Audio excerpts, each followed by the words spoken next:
सुख दुख का विवेचन और त्याग की महिमा। युधिष्ठिर ने पूछा, पितामह, धनी और निर्धन, धनी और निर्धन दोनों ही स्वतंत्र व्यवहार करते हैं, दोनों ही स्वतंत्र व्यवहार करते हैं, फिर भी उन्हें सुख और दुख को प्राप्ति कैसे होती है?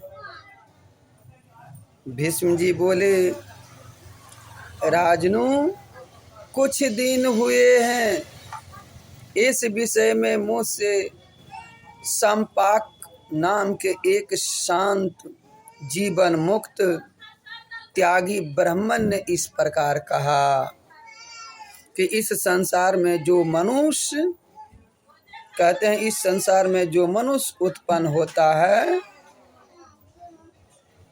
वह धनी हो या निर्धन, वह धनी हो या निर्धन, उसे जन्म से ही सुख दुख घेर लेता है। धनी हो या निर्धन, उन्हें जन्म से ही सुख दुख घेर लेता है। विधाता जब उससे सुख और दुख, इन दोनों में किसी एक का मार्ग पर ले जाए तो इसे न तो सुख पाकर के प्रसन्न होना चाहिए और न दुख में ही पर कर करके घबराना चाहिए। यदि तुम अकिंचन रहोगे तो सुख का आस्वादन कर सकोगे, यदि सुख का, यदि तुम अकिंचन रहोगे तो सुख का आस्वादन कर सकोगे।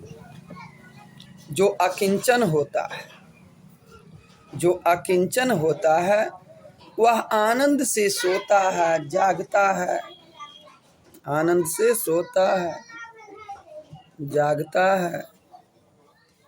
संसार में अकिंचनता में ही आनंद है, यही हितकारक, कल्याण में और निरापद है।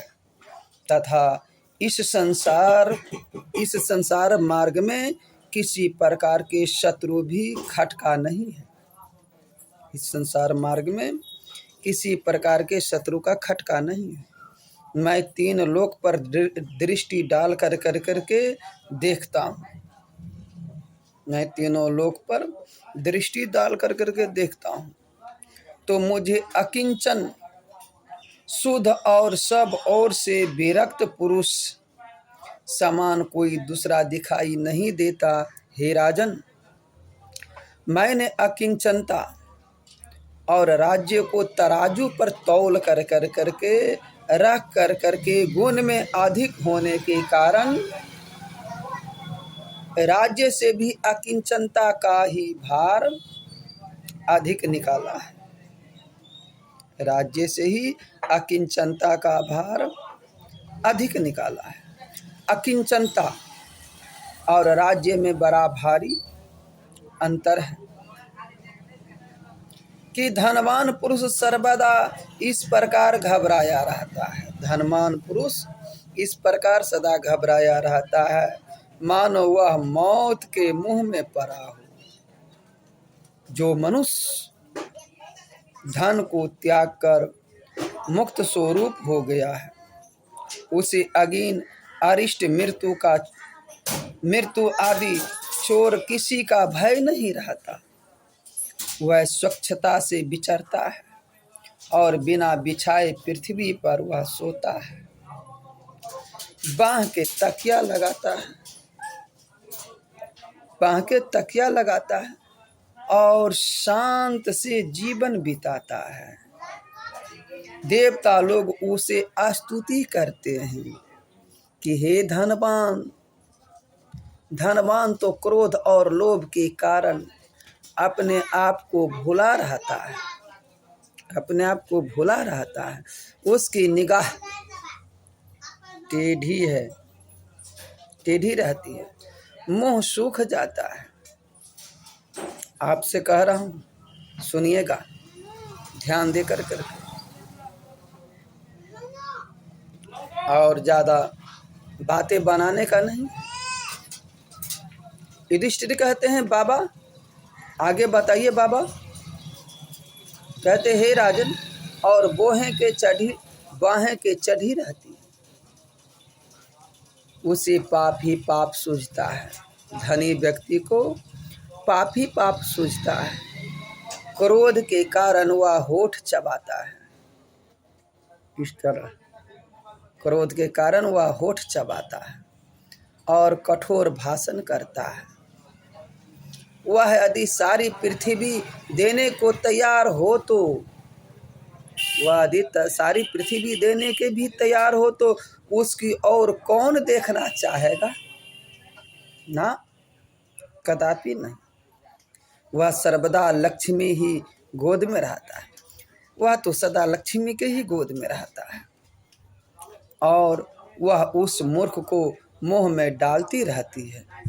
याऊ जैसे शरद ऋतु के बादलों को उड़ा ले जाती है, याऊ जैसे शरद ऋतु को बादलों उड़ा ले जाती है, उसी प्रकार लक्ष्मी उसके चित्त को हर लेती है। वह अपने को बड़ा रूपवान धनवान समझता है और ऐसा मानता है कि मैं बड़ा कुलीन और सिद्ध हूँ, कोई साधारण मनुष्य नहीं हूँ। इन कारणों से उसका चित्त मतवाला हो जाता है। इन कारणों से उनका चित्त मतवाला हो जाता है। वह प्रातः कालीन बेला और संध्या कालीन बेला, यह सब बेला में वह भगवान को नहीं ढूंढता।